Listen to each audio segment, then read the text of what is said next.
Morning, Thomas. How are you this morning? Good morning, Jonathan. How's everything going? Now we are here in the January 16th, 2024, already midway through the month. Yeah, everything is good. Been a bit cold here in New York. What about you? How's everything going? Everything down here in the south is good. The palm trees are still there. I always tell people if you're going to move south, say you want to move where the palm trees grow, because if this palm tree is growing, if it's cold weather, it's only going to last a day or two, and you're back to the warm weather. Yeah, that's a good idea. That's it. All right. So what topic you got for me today? All right, so we've been going over a lot of sales related topics. So I think for this one, why don't we talk about what makes a good salesperson a closer? Because there's a big difference between people that can say that they're a salesperson and people that can actually close a deal or two. Oh, So 100%, right? So that's my specialty. So let's discuss that. Um, it also depends what type of product and service you're looking at. So, yeah, if you're looking for a service where it's like a quick sale, you're just meeting the person, that's different. I want to talk more about where you have to cultivate a relationship. I think that's the best way to look at it. You agreed? yeah, let's go quickly over like the topic, like the big parts of what you think they need to have to be able to be a good salesperson and therefore a good closer. Like what's like the number one attribute that they should have, you believe? Well, you know what? There's one and two go together, and that's communication skills. Yep. And the second one is listening. They, they, Yep. they have to go together. You got to know how to listen to the customer. A very good salesperson knows how to get the conversation going. Yep. And the key to everything, you always want to keep the customer talking, okay? Because if you're asking the right questions, they're going to talk. And if you're going to actually be looking at a relationship you got to cultivate, find out more about that person, the customer themselves, their background. Let them, because people love to talk about themselves. I'm going to use this term, they love to brag, you know. Right. So, but as long as you're listening and retain that information, because it's going to be very helpful to you.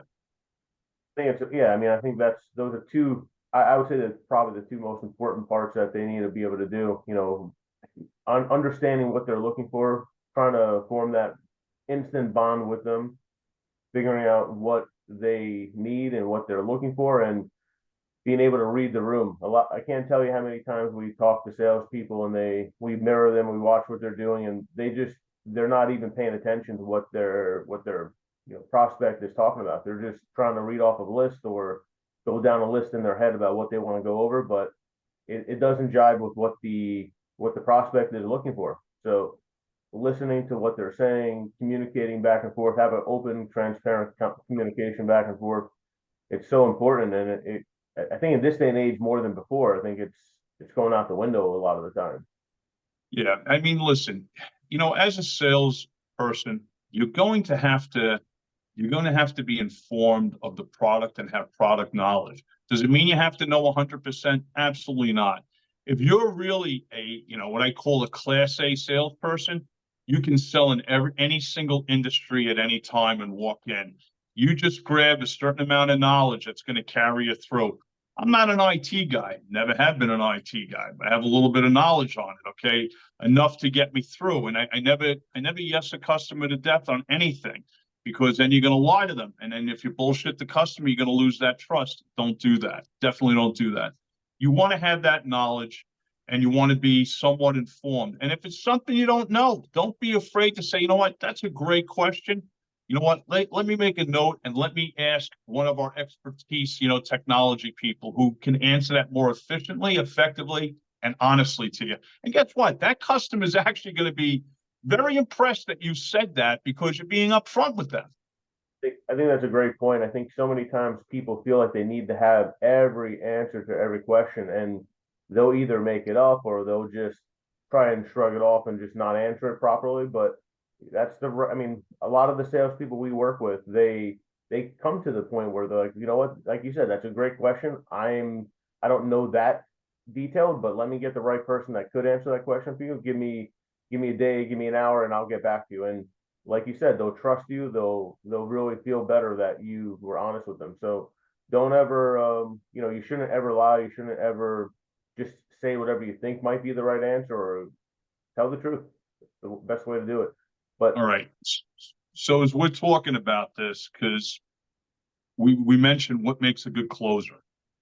So I'm giving you the stuff we just talked about is this is stuff salespeople need to, know, especially if you're a good salesperson, you already know this stuff. The key where a lot of salespeople fail is following up on a timely manner. And a lot of sales reps, unfortunately, let things go by the wayside and they're just working on new customers and they just let everything go by, down the drain that they've worked on. yep, Don't be afraid to follow up with a customer. Do that. They see that you're on top of it. If you're on top of it, that customer is going to respect it. They may be ignoring you because they got other stuff, but don't think you're a nuisance. Just be respectful in the way you're answering. Don't get frustrated at all about it. Okay. If you got a little bit of sense of humor towards it, use that when you're following up with the customer.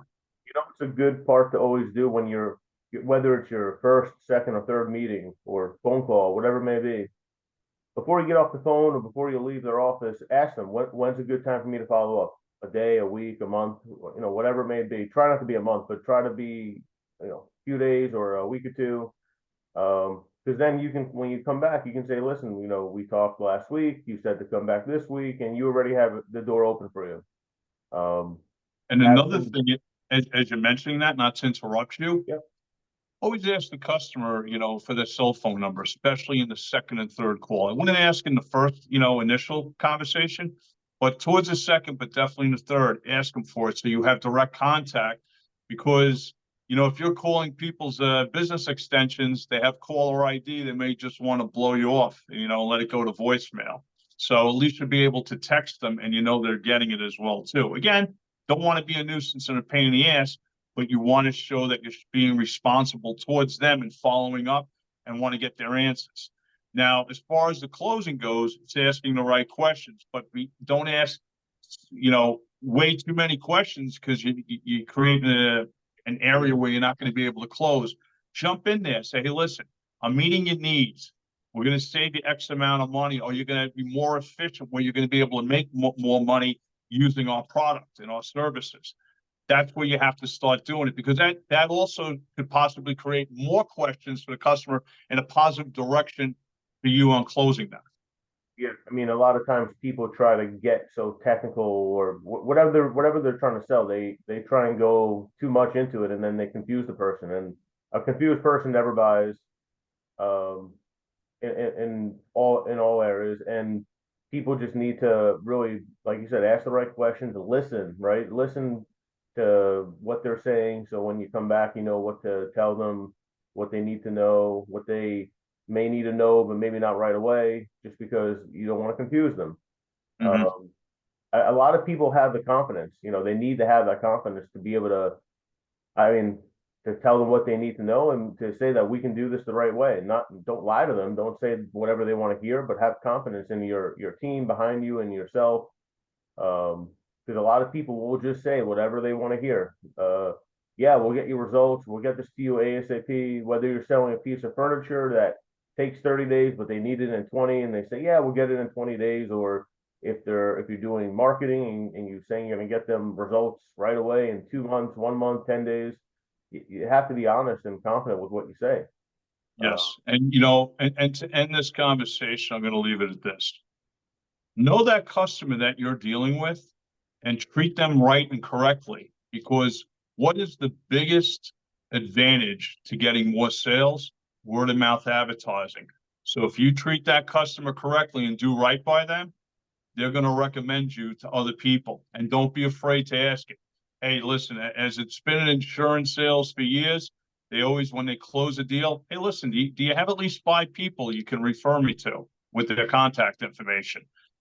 So always keep that in mind. That customer is going to bring you more business. And that's every person that you close. That's the way it's going to happen. Listen, I think this has been a very informative segment. I want to basically thank everybody for taking the time to watch it. And if you have any comments, please comment below.